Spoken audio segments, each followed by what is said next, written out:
Igbos, they are tired of this world called Nigeria. Hausa is not the problem, but the Igbos. Any Igbo can go against it. You can lambast me, you can insult me, it's not my business. It gives me courage, it gives me more glory and blessing. Your insult. Igbo, they are the problems of this country. They are desperate of power. They want to rule Nigeria at all costs. And I've not seen them ruling Nigeria, even in coming dispensation. Let them bring, when 10 trillion will come out. Igbos, they are betrayal of themselves. People cannot control Nigeria. Let's be realistic. Let's be honest with ourselves. But they don't understand. Instead of them to seek wisdom, they are flexing muscle. And that is not the answer. That is what Tinubu does not even know. Obasanjo, who is advocating for them, they are the one who spoil it. All these Obasanjo, Yakubu Gowon, who are they? Many of them. So Obasanjo wants to make an amendment now, when it's too late. Tell the Baba to go and sleep. We can't make any amendments. Igbo, there is an error at the beginning. A course is on you. If you don't reverse that course, Igbo, you can't be president of anything in Nigeria. Note and underline wisdom, understanding, knowledge. That's Hello, everyone. The video that you just watched now, I would say it's one of the most disgusting videos that I've watched in quite a while. Not because I've not heard this message before or this kind of sentiment being put out by people, but just to say that for someone who is supposed to be a religious leader, being so reckless in the manner that he says this, it's really disgusting, extremely. There's nothing that warrants you sitting down and using a brush and categorizing people in such a demeaning manner. Nothing. And when Igbos come out to say they face a lot of marginalization, there are people who are quick to tell them that, oh, there's no marginalization. The same people that do that. Now, I'm seeing how they are angry, they are struggling. They say there's Christian genocide. Others say there is no Christian genocide, and they are angry at the fact that others are saying there's no Christian genocide. Some are saying there's Christian genocide, blah, blah, blah, this, that, those, this, that, and that. And then you're sitting down, you're wondering, okay, fine. The same way when, for example, Igbos tell you they are being marginalized, you say, no, they are not being marginalized. You're not the one to tell them. The person that tells you is being marginalized, whether there's a genocide, that's what the person is going through. It is not in your place who you are not the victim or the person who is being victimized or the person who is being treated in this manner to come out and say, oh, that is not it. When, for example, women come out to say they are being marginalized, they are being denied, access to so many places, people are quick to come and tell them, like, oh no, men that are quick to come and tell them, oh no, you are not being marginalized, this, after all, this, that. But you're not the one wearing the shoe of the people.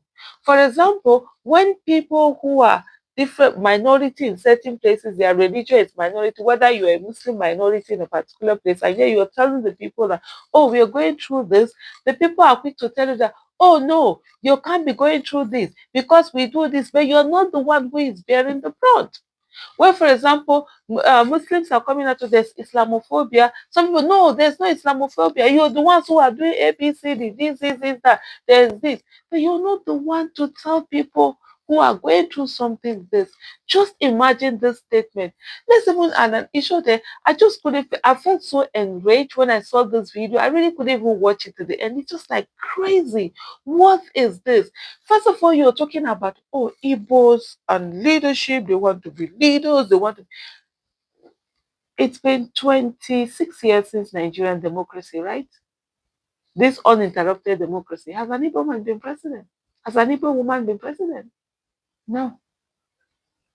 No. You person that is talking, you are Yoruba. A Yoruba man started. A Yoruba man is there right now. There are three major tribes in Nigeria: Hausa, Igbo, Yoruba. Hausa Fulani, I think they consider, though the Hausas are not saying don't lump us as Hausa Fulani, separate it. Fulani has done twice. Yaradua has done, Buhari has done. What was it? How many times as an Igbo man really ruled and led this country that it's not, oh, they're always trying to grab power. How do you love this thing? You are, well, this particular man, you are the problem. And people with attitude like yours are the problem. Honestly, it's such an annoying clip. You're just looking at it. I just like, what is this? How do people behave in this manner? What? What's wrong with people? This is what you put. And there are people sitting down there. Some of them are laughing, some of them are clapping. You cannot call the person out. If your religious ruler is behaving badly, you can't call it and say, no, God did not say that. This is what God said, love thy neighbor as yourself. Is this loving thy neighbor as yourself? For us in the Quran, God said he made us different tribes, different skin color and all that. Not that for us to discriminate each other, but for us to be able to identify each other and differentiate. So when you see this person, oh, this person is from this side, you'll be able to know exactly where the side is for. Not the issue of this thing. I just want to Google, the last sermon. The other day I was at a particular place where I did this thing. I spoke on a panel, and in the course of the conversation, while we were talking, there was this, like, oh, I would have just brought it up from the last sermon, but it just, I don't have it on my head. I think it's something that I really need to study and really have it, in my head to say, this is it. And I'm going to read out the last sermon of the Prophet sallallahu alaihi wasallam. So this is the last sermon he did. He said, "O people, lend me an attentive ear, for I know not whether after this year I shall ever be amongst you again. Therefore, listen to what I'm saying to you very carefully, and take these words to those who could not be present here today. O people, just as you regard this month, this day, this city as sacred, so regard the life and property of every Muslim as a sacred trust. Return the goods entrusted to you to their rightful owners. Hurt no one, so that no one may hurt you." Very important. Hurt no one, so that no one may hurt you. You know what? One of the things, in Islam, for example, this is not about Islam, but I'm going to talk about this because this is what I'm saying. This is the faith I know. To treat people justly. It says, hurt no one so that no one may hurt you. Because if you hurt people, they're going to hurt you back. One of the things for us is that don't be the transgressor, don't be the person doing something, which unfortunately a lot of people have missed. But if they come at you, never give ground. Be courageous, but don't be the one who goes after people. You must treat everybody with respect. Remember that you will indeed meet your Lord and that he will indeed reckon your deeds. Allah has forbidden you to take usury in that interest. Therefore, all interest obligations shall henceforth be waived. Your capital, however, is yours to keep. You will neither inflict nor suffer any iniquity. Allah has judged that there shall be no interest, and that all the interest due to Abbas ibn Abdul Muttalib, the Prophet's uncle, shall henceforth be waived. Beware of Satan for the safety of your religion. He has lost all hope that he will ever be able to lead you astray in big things, so beware of following him in small things. Oh, people, it is true that you have certain rights with regards to your women, but they also have rights over you. Religion, in that program, I know these are two different things, but there's a place where I'm coming to here that talks about racial discrimination, not something that should be done. That's actually where I'm going to. But you see here where they talk about rights of women on men and men on women. But most times, when people who want to interpret religious script, they do it in their own way. in the way that suits them. Religion has so been weaponized that sometimes you're seeing the religion that people are practicing, or like, is this the religion that you read about? You know? I can't remember who it was that he said he's so glad that he found Islam before he found Muslims. Because if he had found Muslims before he found Islam, he probably would never have become a Muslim. Because you see people who are supposed to lead, supposed to be leaders of religion, people who are supposed to preach equity, love, loving one another, are the ones who are generating hatred, bigotry. How do you live with yourselves? On this earth, there are people you might never see them. You probably are going to meet only once in a lifetime, but you spend all of it hating each other. What's your business with what somebody is? Whether somebody is Igbo, Yoruba, Hausa, Esako, Ibibio, Nupe, whatever, that is your person's personal business. If it pleased God, he would have made you either one of them and not what you corrected. And how are you sure you were not originally made one of them? Somehow, maybe in the hospital, they swapped you at birth, or maybe your parents picked you up, they adopted you, whatever, or you were swapped one way or the other. And we sit down and we carry this hatred in us. He said, "Oh, people, it is true that you have certain rights with regards to your women, but they also have rights over you. Remember that you have taken them as your wives only under Allah's trust and with his permission. If they abide by your right, then to them belongs the right to be fed and clothed in kindness. Do treat your women well and be kind to them, for they are your partners and committed helpers. They are not your slaves. And it is your right that they do not make friends with anyone of whom you do not approve, as well as never to be unchaste. Oh, people."